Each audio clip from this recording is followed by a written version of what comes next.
381. Durante una meditación sobre la obediencia, oí estas palabras.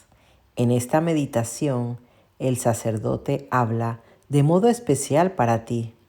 Has de saber que yo me presto su boca. Traté de escuchar con la mayor atención y todo lo aplicaba a mi corazón, tal como en cada meditación. Cuando el sacerdote afirmó que el alma obediente se llena de la fuerza de Dios, sí, cuando eres obediente, te quito tu debilidad y te doy mi fortaleza. Me sorprende mucho que las almas no quieran hacer este cambio conmigo. Dije al Señor: Jesús, ilumina tú mi alma, ya que de lo contrario también yo entenderé muy poco de estas palabras. 382. Sé que no vivo para mí, sino para un gran número de almas. Sé que las gracias a mí concedidas no son solamente para mí, sino para las almas. Oh Jesús, el abismo de tu misericordia se ha volcado en mi alma, que es el mismo de la miseria misma. Te agradezco, Jesús, por las gracias y los pedacitos de la cruz que me das para cada momento de la vida. 383.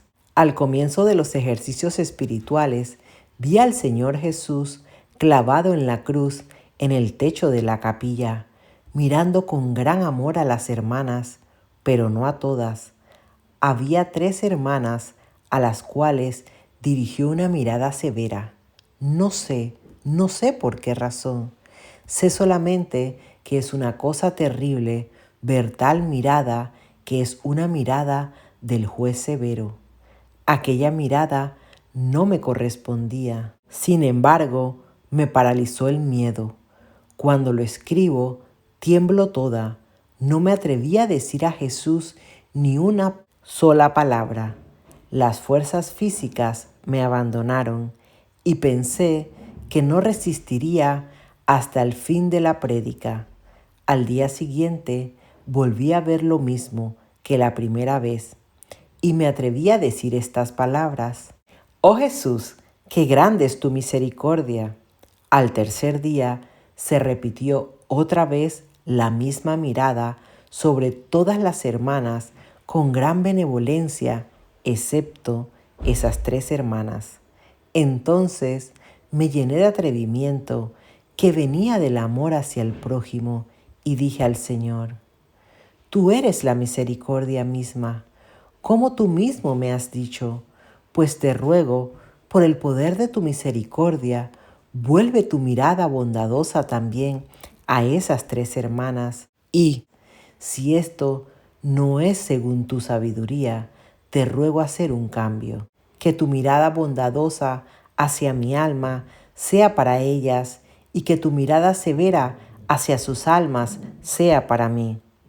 De súbito Jesús me dijo estas palabras: Hija mía, por tu amor sincero y generoso, les concedo muchas gracias, aunque ellas no me las piden, pero por la promesa que te he hecho. Y en aquel momento envolvió también a esas 3 hermanas con una mirada misericordiosa. De gran gozo palpitó mi corazón al ver la bondad de Dios. 384. Cuando me quedé en la adoración, entre las 9 y las 10, se quedaron también 4 hermanas más. Al acercarme al altar y empezar a meditar la pasión del Señor Jesús, un terrible dolor inundó mi alma a causa de la ingratitud de tan grande número de almas que viven en el mundo, pero me dolía especialmente la ingratitud de las almas elegidas particularmente por Dios. No hay modo de expresarla ni de compararla. Al ver esta más negra ingratitud, sentí como si el corazón se me desgarrara. Me abandonaron completamente las fuerzas físicas y caí con una cara al suelo sin reprimir un llanto irrefrenable. Cada vez que recordaba la gran misericordia de Dios, y la ingratitud de las almas, el dolor, traspasaba mi corazón y entendí cuánto eso hería el corazón dulcísimo de Jesús. Con un corazón ardiente, renové mi acto de ofrecimiento por los pecadores. 385. Con gozo y deseo he acercado los labios a la amargura del cáliz que tomo de la Santa Misa todos los días. La pequeña porción que Jesús me ha asignado para cada momento y la cual no cederé a nadie. Consolaré incesantemente el dulcísimo corazón eucarístico. Tocaré cánticos de agradecimiento en las cuerdas de mi corazón. El sufrimiento es el tono más armonioso. Estaré muy atenta para presentir con qué puedo alegrar tu corazón. 386.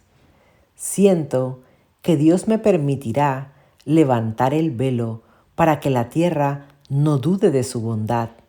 Dios no está sujeto a eclipses ni a cambios. Queda por la eternidad uno y siempre Él mismo. A su voluntad nada puede oponerse. Siento en mí una fuerza sobrehumana. Siento el arrojo y la fortaleza debida a la gracia que vive en mí. Comprendo a las almas que sufren en contra de la esperanza, porque experimenté en mí este fuego. Sin embargo, Dios no nos da sufrimientos por encima de las fuerzas. A menudo he vivido con la esperanza contra la esperanza y he empujado mi esperanza hasta la total confianza en Dios, que se haga conmigo lo que ha establecido desde la eternidad. 387. Sería muy impropio que una hermana religiosa buscara alivio en el sufrimiento. 388. He aquí lo que ha hecho la gracia y la meditación del criminal más grande. El que muere tiene un gran amor. Acuérdate de mí cuando estés en el paraíso. El arrepentimiento sincero transforma inmediatamente un alma. La vida espiritual debe practicarse con seriedad y con sinceridad. 389. El amor debe ser recíproco, como el Señor Jesús ha bebido por mí toda la amargura. Entonces yo, su esposa, para dar prueba de mi amor hacia Él, aceptaré todas las amarguras. 390. Quien sabe perdonar, se prepara muchas gracias de parte de Dios. Siempre que mire la cruz, perdonaré sinceramente. 391. La unión con las almas la hemos recibido con el santo bautizo. La muerte refuerza el amor. Debo ser siempre de ayuda para los demás. Si soy una buena religiosa, seré útil no solamente a la congregación, sino también a toda la patria. 392. Dios ofrece las gracias de dos maneras, a través de las inspiraciones y las iluminaciones. Si pedimos una gracia, Dios la da, pero debemos querer aceptarla. Pero para aceptarla es necesaria la abnegación. El amor no consiste en las palabras ni en los sentimientos, sino en la acción. Es un acto de la voluntad, es un don, es decir, una donación. El intelecto, la voluntad, el corazón. Debemos ejercitar estas tres facultades durante la oración. Resucitaré en Jesús, pero primero tengo que vivir en Él. Si no me separo de la cruz, entonces se manifestará en mí el Evangelio. Todas mis deficiencias las completa en mi Jesús, su gracia que obra sin cesar. La Santísima Trinidad me ofrece su vida abundantemente con el don del Espíritu Santo. Las tres personas divinas viven en mí. Si Dios ama, lo hace con todo su ser, con todo su poder en su ser. Si Dios me ha amado así, ¿cómo debo corresponder a esto, yo, su esposa? 393.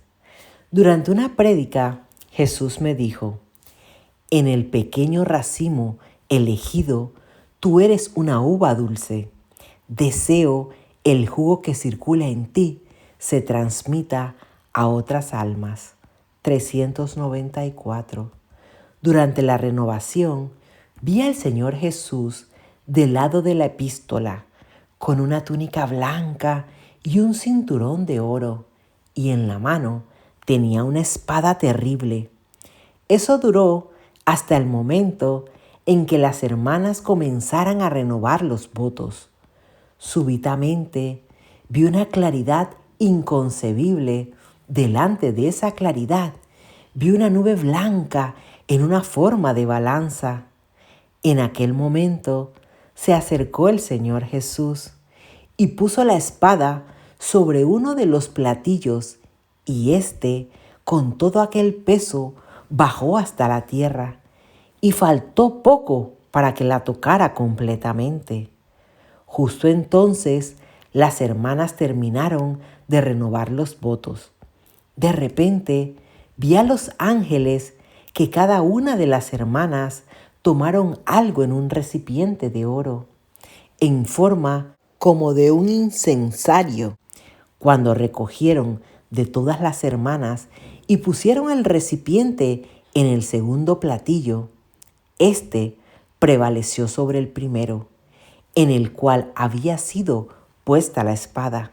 En aquel momento del incensario salió una llama que alcanzó la claridad. Enseguida oí una voz desde la claridad: reponed la espada en su lugar, la ofrenda es mayor. En aquel momento Jesús nos dio a todos una bendición y todo lo que yo veía desapareció. Las hermanas empezaron a recibir la Santa Comunión. Mi alma fue inundada de un gozo tan grande que no logro describirlo. 395. 15 de febrero de 1935. Viaje de unos días a la casa familiar para ver a mi madre moribunda. Al saber que mi madre estaba gravemente enferma, ya cerca de la muerte, y que me pidió venir porque deseaba verme una vez más antes de morir, en aquel momento se despertaron todos los sentimientos del corazón. Como una niña que amaba sinceramente a su madre, deseaba ardientemente cumplir su deseo, pero dejé a Dios la decisión y me abandoné plenamente a su voluntad. Sin reparar en el dolor del corazón, seguía la voluntad de Dios. En la mañana del día de mi onomástico, 15 de febrero, la Madre Superiora me entregó otra carta de mi familia y me dio el permiso de ir a la casa familiar para cumplir el deseo y la petición de la madre moribunda. Enseguida empecé a prepararme para el viaje y ya al anochecer salí de Vilna. Toda la noche la ofrecí por la madre, gravemente enferma, para que Dios le concediera la gracia de que los sufrimientos que estaba pasando no perdieran nada de su mérito. 396. Durante el viaje tuve una compañía muy agradable, ya que en el mismo compartimiento viajaban algunas señoras pertenecientes a una asociación religiosa mariana.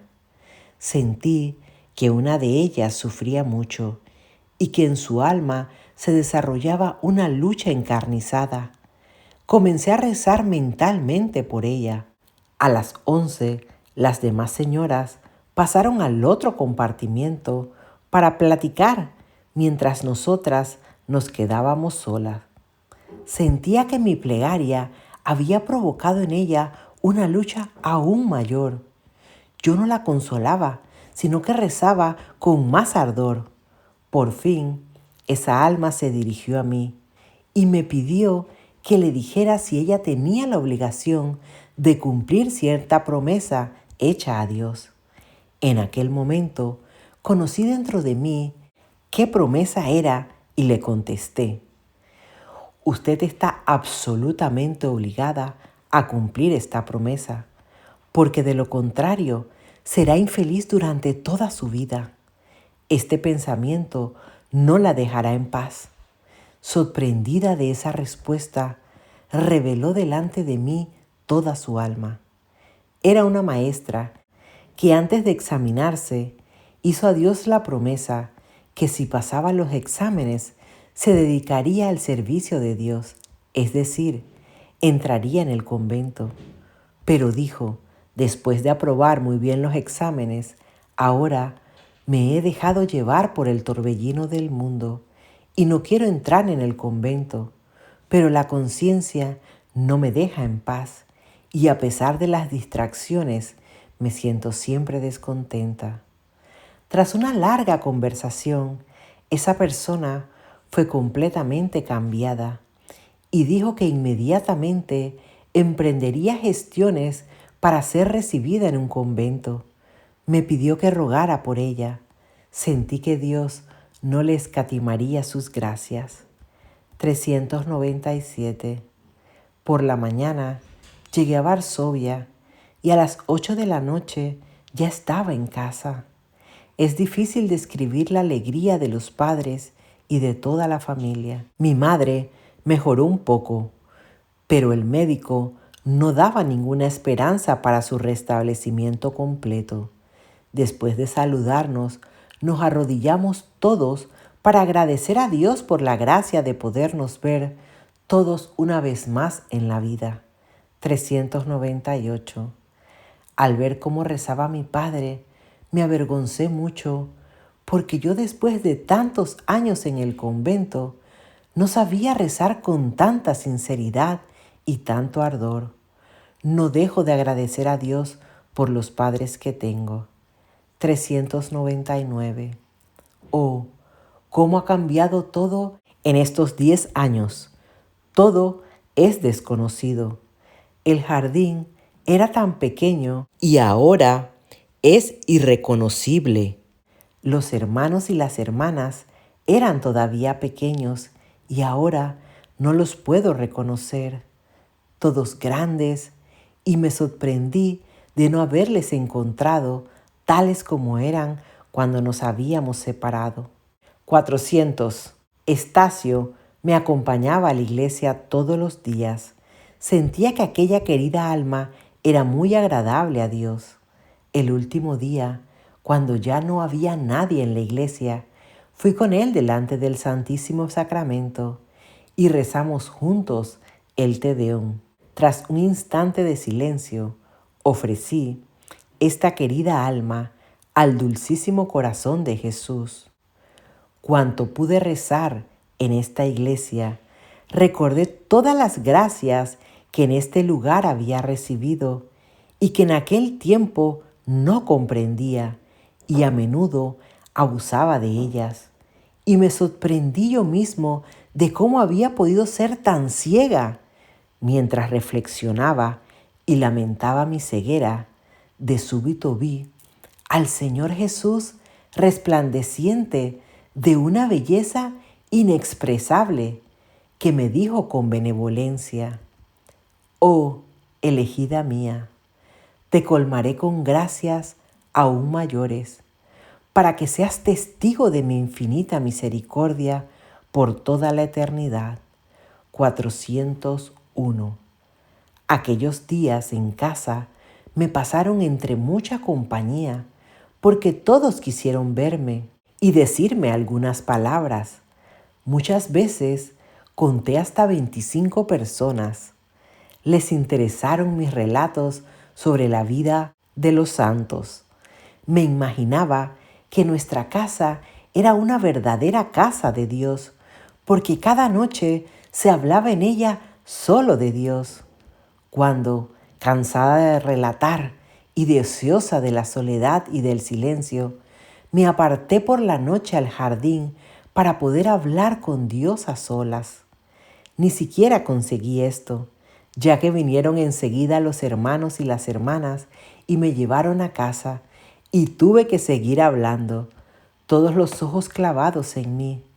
Pero logré encontrar el modo de tomar aliento. Pedí a los hermanos que cantasen para mí, porque tenían bellas voces y además uno tocaba el violín y otro la mandolina. Así que en ese tiempo pude dedicarme a la oración interior sin evitar su compañía. Me costó mucho el tener que besar a los niños.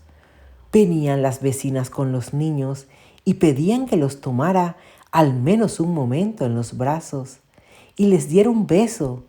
Consideraban eso como un gran favor y para mí era una ocasión para ejercitarme en la virtud, porque más de uno estaba bastante sucio. Pero para vencerme y no mostrar aversión a aquellos niños sucios, les daba 2 besos.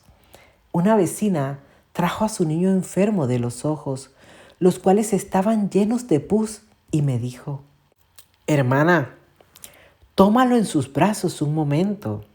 La naturaleza sentía adversión, pero sin reparar en nada, tomé en brazos y besé 2 veces los purulentos ojos del niño y pedí a Dios por la mejoría.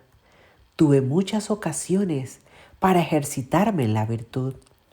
Escuché a todos que decían sus quejas y advertí que no había corazones alegres porque no había corazones que amaran sinceramente a Dios. Y no me sorprendía nada. Me afligí mucho de que no pudiera ver a mis 2 hermanas. Sentí interiormente en qué gran peligro se encontraban sus almas. El dolor estrechó mi corazón solo al pensar en ellas. Una vez, al sentirme muy cerca de Dios, pedí ardientemente al Señor la gracia para ellas y el Señor me contestó: «Les concedo no solamente las gracias necesarias, sino también las gracias particulares». Comprendí que el Señor las llamaría a una más estrecha unión consigo. Me alegró enormemente de que en nuestra familia reine el amor tan grande. 402. Cuando me despedí de mis padres y les pedí su bendición, sentí el poder de la gracia de Dios que fluyó sobre mi alma. Mi padre, mi madre y mi madrina, entre lágrimas, me bendijeron y felicitaron la máxima fidelidad a la gracia de Dios y pidieron que no olvidara nunca las numerosas gracias que Dios me había concedido llamándome a la vida consagrada. Pidieron mis oraciones. A pesar de que lloraban todos, yo no derramé ni una sola lagrimita. Traté de ser valiente y los consolé a todos como pude, recordándoles el cielo, que allí no habría más separaciones.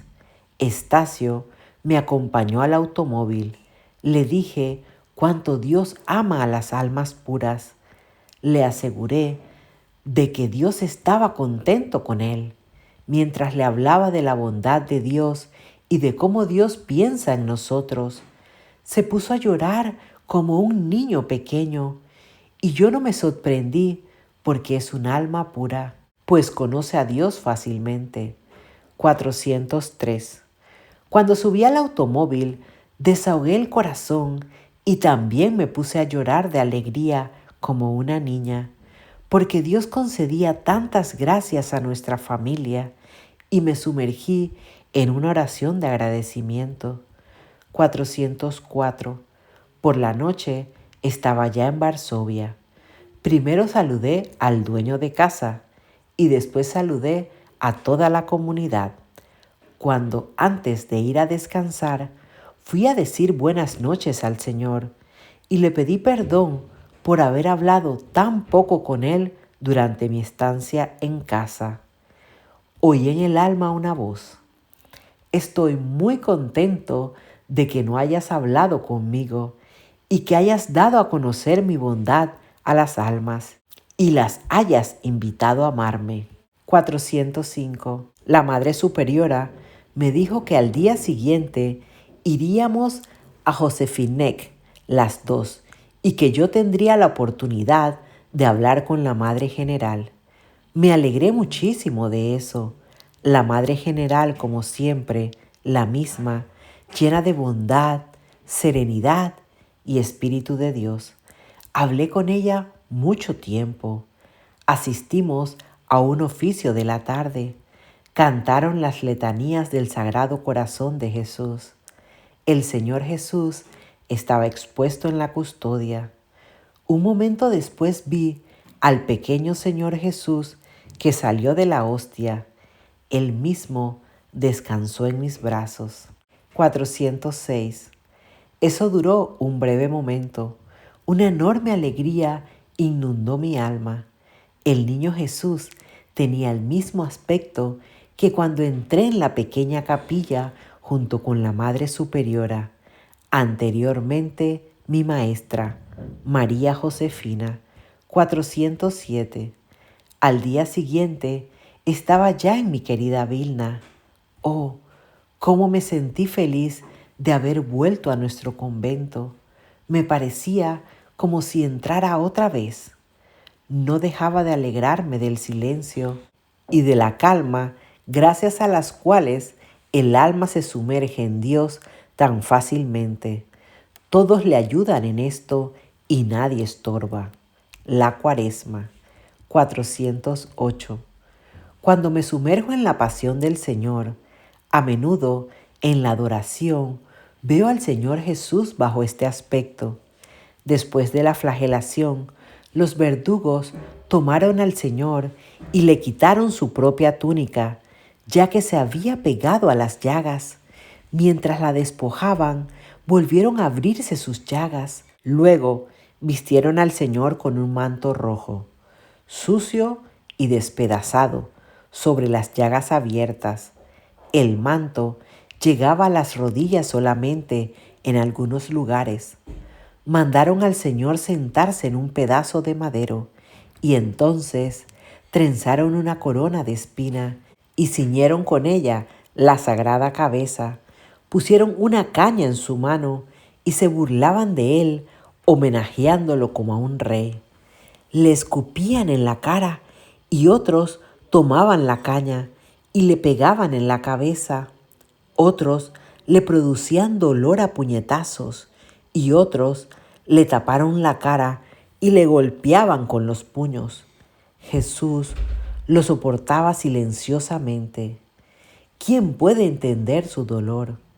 Jesús tenía los ojos bajados hacia la tierra. Sentí lo que sucedía entonces en el dulcísimo corazón de Jesús.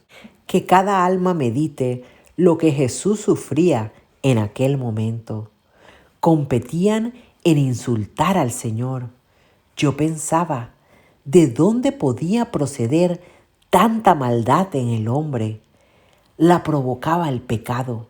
Se encontraron el amor y el pecado. 409.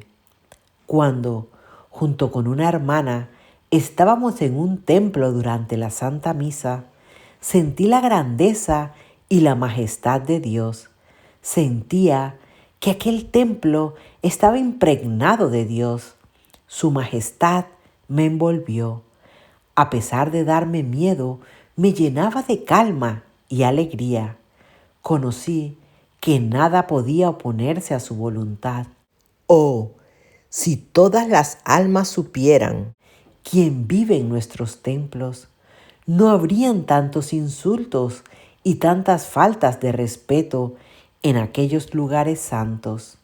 410. Oh amor eterno e inconcebible, te pido una gracia. Ilumina mi mente con la luz de lo alto. Permíteme conocer y apreciar todas las cosas según su valor. Al conocer la verdad, mi alma se llena de máxima alegría. 411. 21 de marzo de 1935. Muchas veces, durante la Santa Misa, Veo al Señor en mi alma. Siento su presencia que me invade por completo. Siento su mirada divina. Hablo mucho con Él sin decir una sola palabra. Conozco lo que desea su corazón divino y siempre hago lo que Él prefiere. Amo hasta la locura y siento que soy amada por Dios. En los momentos cuando me encuentro con Dios en la profundidad de mis entrañas, me siento tan feliz que no sé expresarlo. Esos momentos son cortos porque el alma no lo soportaría más. Debería producirse la separación del cuerpo. Aunque estos momentos son muy cortos, no obstante, su poder que pasa al alma permanece muchísimo tiempo. Sin el menor esfuerzo, siento un profundo recogimiento que entonces me envuelve y que no disminuye a pesar de que converso con la gente, ni me molesta en el cumplimiento de mis deberes. Siento su constante presencia sin ningún esfuerzo del alma. Siento que estoy unida a Dios tan estrechamente como una gota de agua con el océano sin fondo. Este jueves sentí esa gracia al final de las oraciones. Duró excepcionalmente mucho tiempo, es decir, toda la Santa Misa. Pensaba que moriría de gozo. En esos momentos conozco mejor a Dios y sus atributos, y también me conozco mejor a mí y mi miseria.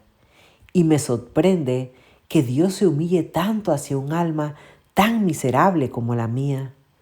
Después de la Santa Misa, me sentía sumergida totalmente en Dios y tenía presente cada mirada suya a la profundidad de mi corazón. 412. Hacia el mediodía entré en un momento en la capilla y otra vez el poder de la gracia golpeó mi corazón. Mientras permanecía en el recogimiento, Satanás tomó un tiesto de flores y con rabia lo tiró al suelo con toda su fuerza. Vi toda su furia y su envidia. No había nadie en la capilla, así que me levanté y recogí el tiesto roto y replanté la flor y quise ponerla rápidamente en su lugar antes de que alguien viniera a la capilla. Sin embargo, no lo logré porque entraron enseguida la Madre Superiora y la hermana sacristiana y algunas otras hermanas. La Madre Superiora se sorprendió de que hubiera tocado algo en el pequeño altar y que el tiesto hubiera caído. La sacristana mostró su descontento y yo traté de no excusarme ni justificarme, pero al anochecer me sentía muy agotada y no pude hacer la hora santa y pedí a la Madre Superiora el permiso de acostarme más temprano. Una vez acostada, me dormí enseguida. No obstante, cerca de las 11, Satanás sacudió mi cama. Me desperté inmediatamente y comencé a rezar con calma a mi ángel custodio. De súbito vi las almas que estaban expiando en el purgatorio. Su aspecto era como una sombra y entre ella vi muchos demonios. Uno de ellos trató de molestarme arrojándose en forma de gato sobre mi cama y mis pies, y era tan pesado como si pesara algunos pud. Todo aquel tiempo rezaba el rosario. De madrugada, aquellas figuras se fueron y pude dormirme. Por la mañana, cuando fui a la capilla, oí en el alma la voz: «Estás unida a mí y no tengas miedo de nada, pero has de saber, niña mía, que Satanás te odia. Él odia muchas almas, pero arde de un odio particular hacia ti, porque arrancaste a muchas almas de su poder». Pud es una antigua medida de peso rusa equivalente a 40 libras. 413. Jueves Santo, 18 de abril. Por la mañana escuché estas palabras: desde hoy hasta la resurrección no sentirás mi presencia, pero tu alma se llenará de gran añoranza. Y enseguida un gran deseo inundó mi alma. Sentía la separación del amado Jesús, y al acercarse el momento de la Santa Comunión, vi en el cáliz, en cada hostia, el rostro doliente de Jesús. A partir de aquel momento, sentí en mi corazón una añoranza aún mayor. 414. Viernes Santo. A las 3 de la tarde, cuando entré en la capilla, oí estas palabras: deseo que esta imagen sea venerada en público. Luego vi al Señor Jesús que agonizaba en la cruz entre terribles tormentos, y del corazón de Jesús salieron estos dos rayos que están en la imagen. 415. Sábado. Durante las vísperas vi al Señor Jesús resplandeciente como el sol, con una túnica clara, y me dijo: que se alegre tu corazón. Y me inundó una gran alegría y me traspasó totalmente la presencia de Dios, que es un tesoro inexplicable para el alma. 416. Cuando esta imagen fue expuesta, vi un vivo movimiento de la mano de Jesús que trazó una gran señal de la cruz.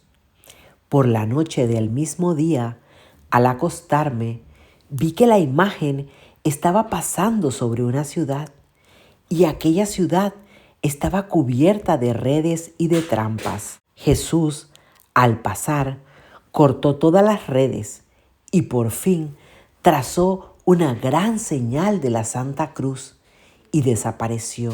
Y yo me vi rodeada de muchas figuras malignas que ardían de gran odio hacia mí. De sus bocas salían diferentes amenazas, pero ninguna me tocó. Después de un momento, esa visión desapareció, pero no pude dormirme durante mucho tiempo. 417. 26 de abril, el viernes, cuando estaba en Ostra Brahma durante las solemnidades en las cuales fue expuesta esta imagen, estuve presente en la homilía que dijo mi confesor. La homilía fue sobre la Divina Misericordia. Fue la primera de las que exigía el Señor Jesús desde hacía mucho tiempo. Cuando empezó a hablar de esta gran misericordia del Señor, la imagen tomó un aspecto vivo, y los rayos penetraron en los corazones de las personas reunidas, pero no en grado igual. Unos recibieron más y otros menos. Una gran alegría inundó mi alma viendo la gracia de Dios. Entonces oí estas palabras: tú eres testigo de mi misericordia, por los siglos estarás delante de mi trono como un vivo testigo de mi misericordia. 418. Terminada la homilía, no esperé el final del oficio, porque tenía prisa para volver a casa. Al dar yo algunos pasos, me cerraron el camino toda una multitud de demonios que me amenazaron con terribles tormentos, y se dejaron oír las voces: nos has quitado todo por lo que habíamos trabajado tantos años. Cuando les pregunté: ¿de dónde llegan en tal multitud? Estas figuras malignas me contestaron: de los corazones humanos, no nos molestes. 419.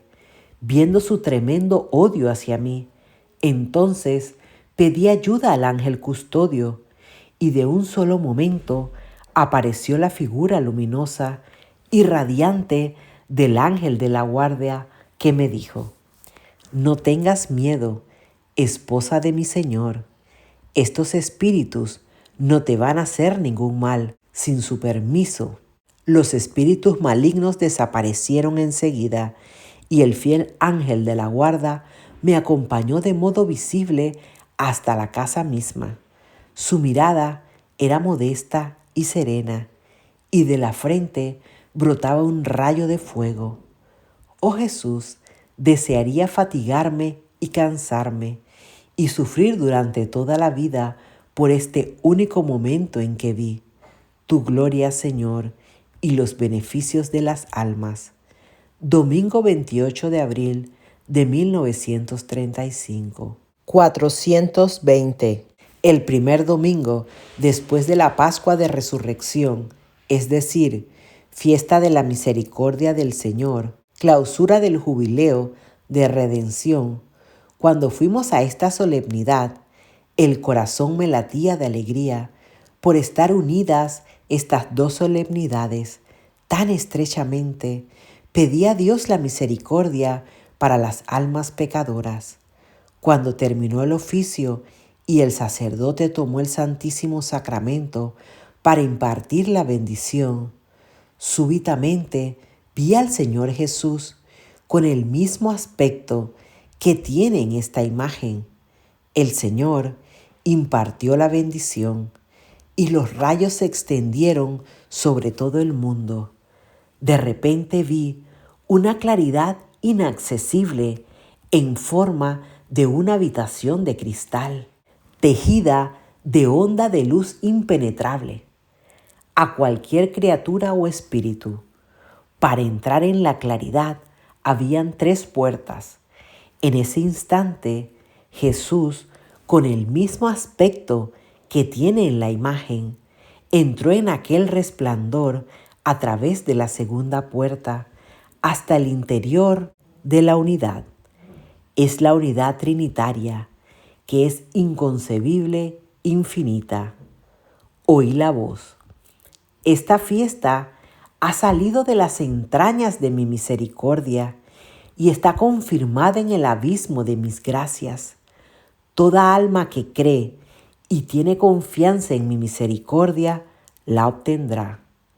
Me alegré enormemente de la bondad y de la grandeza de mi Dios. 29 de abril de 1935. 421. En víspera de exponer la imagen, fui con nuestra Madre Superiora a ver a nuestro confesor. Cuando en la conversación fue abordado el tema de esta imagen, el confesor pidió que una de las hermanas ayudara a trenzar guirnaldas. La Madre Superiora dijo que Sor Faustina ayudaría. Eso me alegró muchísimo.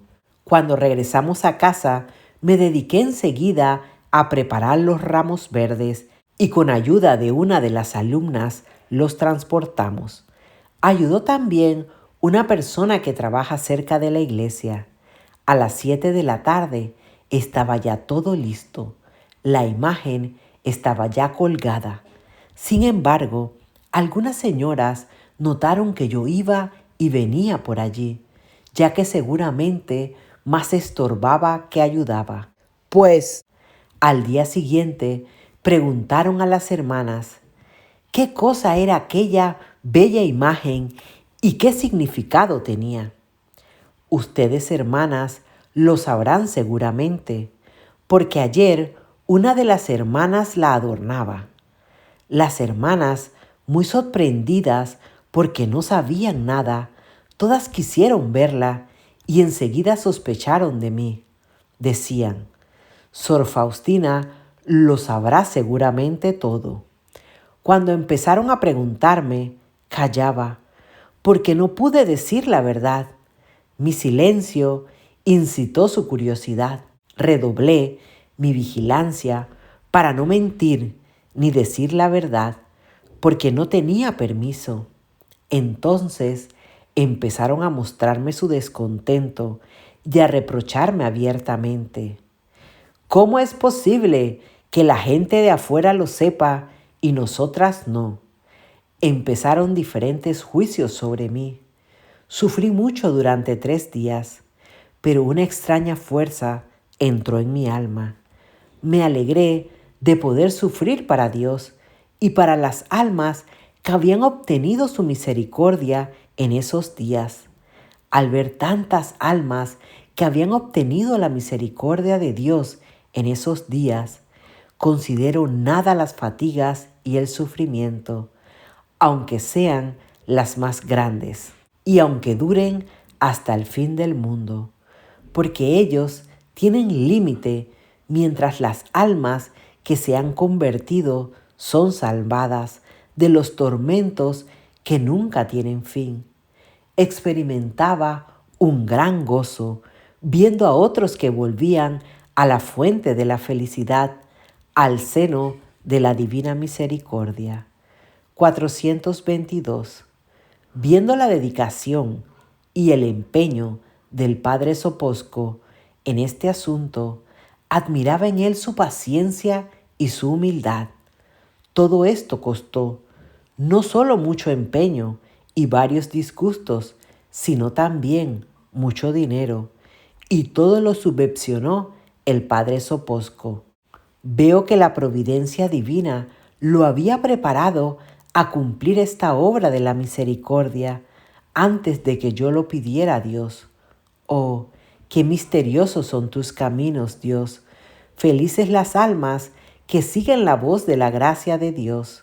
423.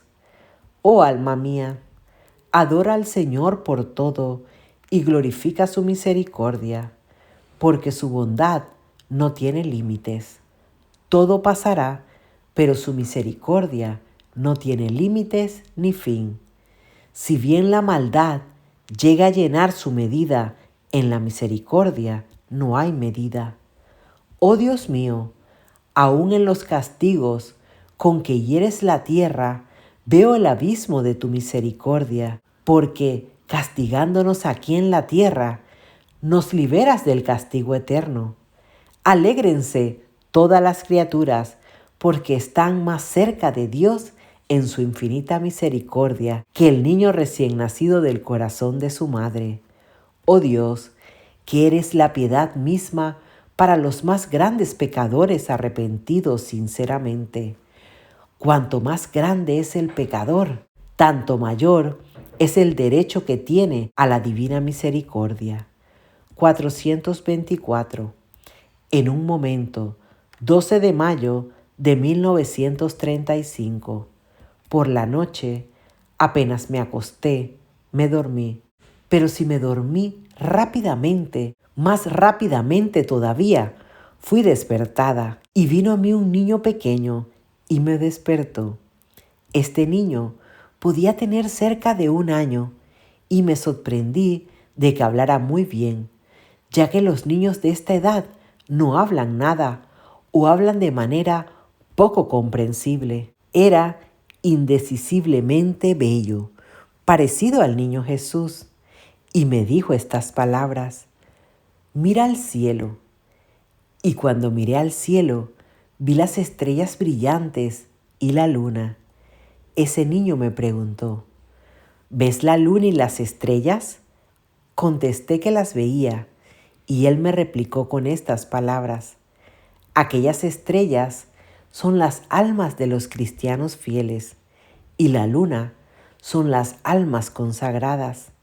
¿Ves la gran diferencia de la luz que hay entre la luna y las estrellas?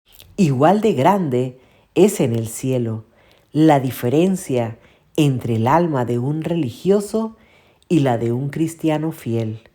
Y continuó que la verdadera grandeza está en amar a Dios y en la humildad. 425. Entonces vi cierta alma que está separándose del cuerpo en terribles tormentos. Oh Jesús, cuando lo escribo, tiemblo toda, viendo las atrocidades que atestiguan contra ella. Vi cómo de un abismo barroso salían almas de niños pequeños y más grandes, de unos 9 años. Estas almas eran repugnantes y asquerosas, semejante a los monstruos más espantosos, a los cadáveres en descomposición. Pero esos cadáveres estaban vivos y atestiguaban en voz alta contra el alma a la que yo veía agonizando. Y el alma a la que veía en su agonía era un alma que en el mundo había recibido muchos honores y aplausos, cuyo fin es el vacío y el pecado. Por fin salió una mujer que en una especie de delantal llevaba lágrimas y que atestiguó mucho contra él. 426.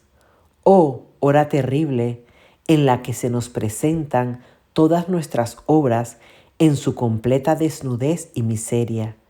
Ni una de ellas se pierde. Nos acompañarán fielmente hasta el juicio de Dios. No tengo palabras ni términos de comparación para expresar cosas tan terribles, y aunque me parece que esta alma no está condenada, no obstante, sus tormentos no difieren en nada de los tormentos infernales, con la única diferencia de que un día terminarán. 427. Un momento después vi nuevamente a ese mismo niño que me había despertado y que era de una belleza espléndida, y me repitió estas palabras: la verdadera grandeza del alma está en amar a Dios y en la humildad. Pregunté a ese niño: ¿cómo sabes que la verdadera grandeza del alma está en amar a Dios y en la humildad? Estas cosas las pueden saber solamente los teólogos, mientras tú ni siquiera has estudiado el catecismo. ¿Y cómo lo sabes? Él me contestó: lo sé y sé todo. Y en aquel momento desapareció. 428. Pero yo no me dormí en absoluto. Mi mente estaba cansada de lo que empecé a meditar sobre lo que había visto. Oh almas humanas, conocen la verdad muy tarde. Oh abismo de la divina misericordia, derrámate lo antes posible sobre el mundo entero, según lo que tú mismo has dicho. 429. Mayo de 1935. En un momento, cuando me di cuenta de los grandes designios de Dios respecto a mí, me asusté de su grandeza y me sentí completamente incapaz de cumplirlos, y empecé a evitar interiormente las conversaciones con Él, y sustituía ese tiempo con la oración oral. Lo hacía de humildad, pero pronto conocí que no era una verdadera humildad, sino era una gran tentación de Satanás. Una vez, cuando en lugar de la oración interior, comencé a leer un libro espiritual, oí en el alma estas palabras, explícitas y fuertes: preparas al mundo para mi última venida. Estas palabras me conmovieron profundamente, y aunque fingía como si no las hubiera oído, no obstante, las comprendí bien y no tenía ninguna duda al respecto. Una vez cansada de esta lucha de amor con Dios y de excusarme constantemente, de ser incapaz de cumplir esta obra, quise salir de la capilla, pero alguna fuerza me detuvo. Me sentía inmovilizada. Entonces oí estas palabras: ¿piensas salir de la capilla? Pero no saldrás de mí, porque estoy en todas partes. Tú sola no podrás hacer nada para ti misma, pero conmigo puedes todo. 430. Durante la semana, cuando fui a mi confesor y descubrí el estado de mi alma, y especialmente que evito la conversación interior con Dios, recibí la respuesta que no debía evitar la conversación interior con Dios, sino que tenía que escuchar las palabras que me decía.